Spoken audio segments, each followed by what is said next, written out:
Hi.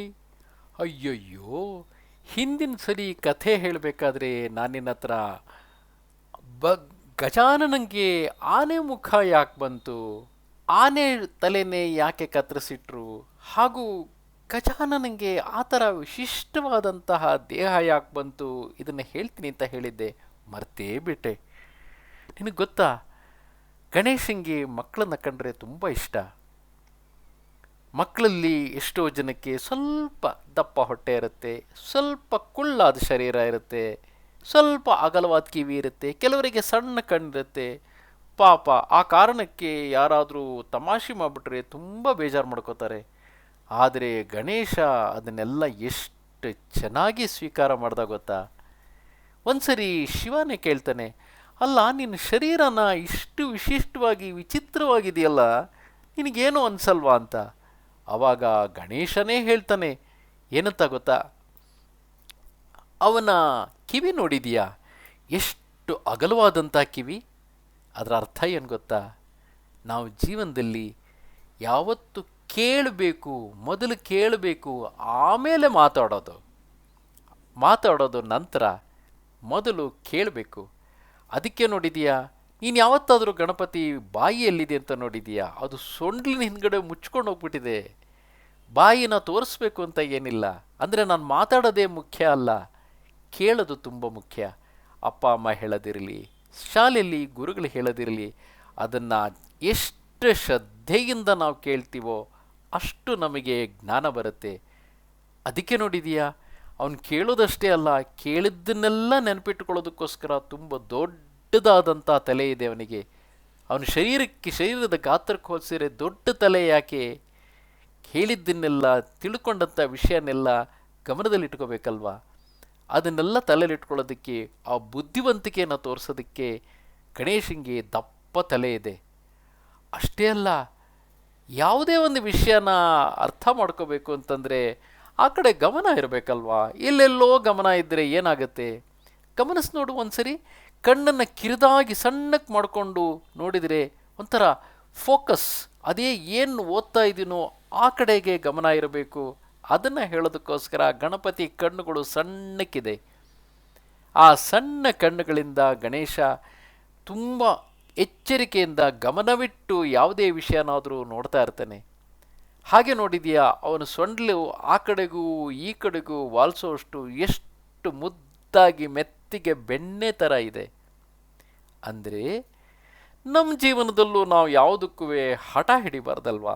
ಇದು ಹೀಗೇ ಆಗಬೇಕು, ಹಾಗೇ ಆಗಬೇಕು ಅಂತ ನಾನು ಹಠ ಮಾಡ್ತಾ ಇದ್ದರೆ ಉಳಿದವರಿಗೆ ನನ್ನ ಜೊತೆ ಹೊಂದ್ಕೊಳ್ಳೋದು ಕಷ್ಟ ಆಗುತ್ತೆ. ಅಪ್ಪ ಅಮ್ಮ ಏನೋ ಅಯ್ಯೋ ಮಗು ಕೇಳ್ತಲ್ಲ ಅನ್ನೋ ಕಾರಣಕ್ಕೆ ಹ್ಞೂ ಅಂತ ಅನ್ಬೋದು.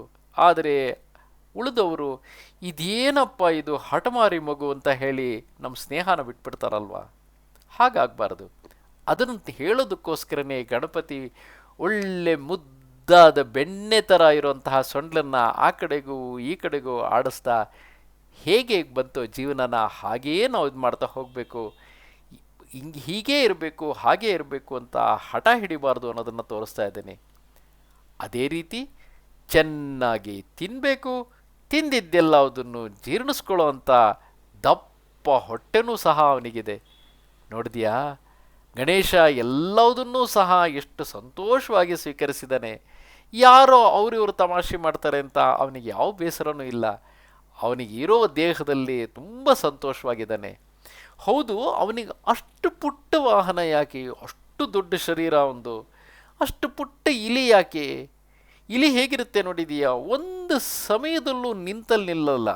ನಿಂಗೆ ಯಾವಾಗಲಾದರೂ ಮನೆಯಲ್ಲೋ ಎಲ್ಲಾದರೂ ಇಲಿ ನೋಡಿದರೆ ಅದನ್ನು ಗಮನಿಸಿ ನೋಡು, ಅಚಗು ಇಚಗು ಅಚಗು ಇಚಗು ಓಡ್ತಾ ಇರುತ್ತೆ ಒಂಥರ. ಅದು ನಿಂತಲ್ಲಿ ಒಂದು ಕಡೆ ನಿಲ್ಲದೇ ಇಲ್ಲ. ಅಂಥ ಇಲಿನೇ ಅವನು ಬಗ್ಸಿ ಕಟ್ಟಿ ಹಾಕಿ ನಾನು ಹೇಳ್ದ ಹಾಗೆ ಕೇಳಬೇಕು ನೀನು ಅಂತ ಅದ್ರ ಮೇಲೆ ಹತ್ತಿ ಕೂತ್ಕೊಂಡ್ಬಿಡ್ತಾನೆ.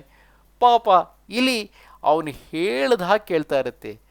ಹಾಗೆ ನಮ್ಮ ಜೀವನದಲ್ಲೂ ಸಹ ತುಂಬ ಆಸೆಗಳಿರುತ್ತೆ ನಮಗೆ. ಅದು ಬೇಕು, ಇದು ಬೇಕು, ಇದು ಮಾಡಬೇಕು, ಅದು ಮಾಡಬೇಕು, ಅದು ನಂಗೆ ಕೇಳಿದ್ದೆಲ್ಲ ಬೇಕು, ನೋಡಿದ್ದೆಲ್ಲ ಬೇಕು ಅಂತ.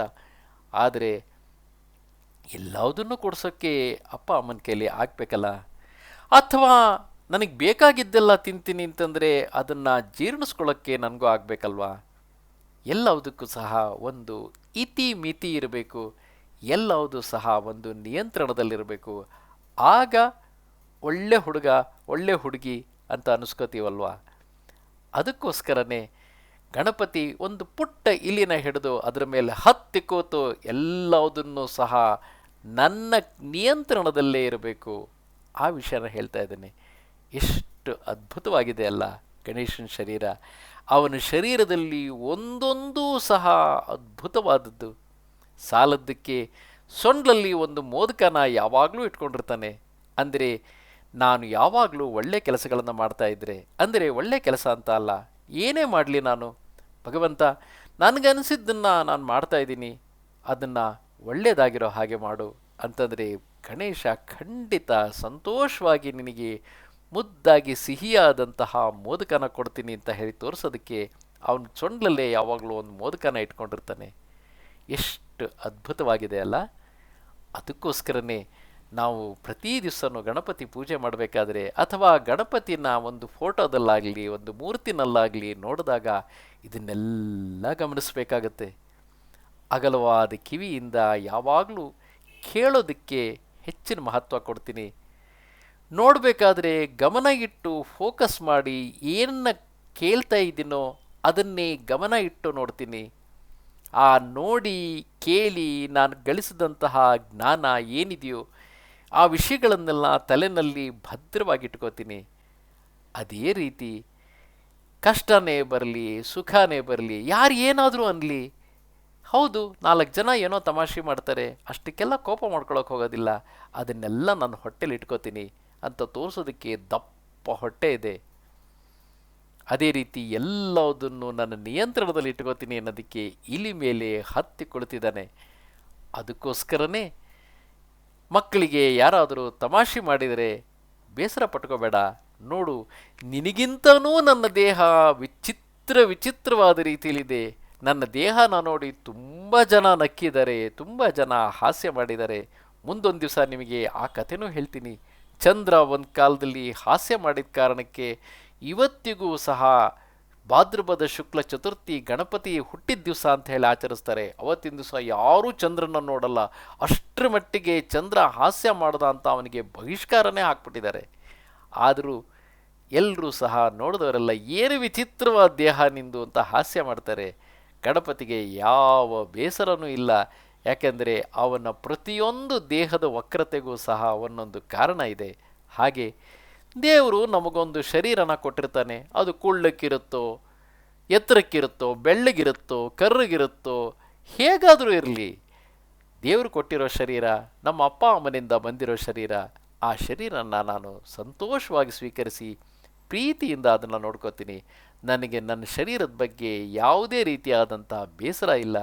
ಸಂತೋಷವಾಗಿ ನಾನು ಆನಂದವಾಗಿ ಜೀವನನ ಕಳಿತೀನಿ. ಅದನ್ನೇ ಗಣೇಶ ನಿನಗೆ ಹೇಳ್ತಾ ಇರೋದು. ಅದನ್ನೇ ನೆನೆಸ್ಕೋತಾ ನಿದ್ದೆ ಮಾಡೋಣ ಅಲ್ವಾ?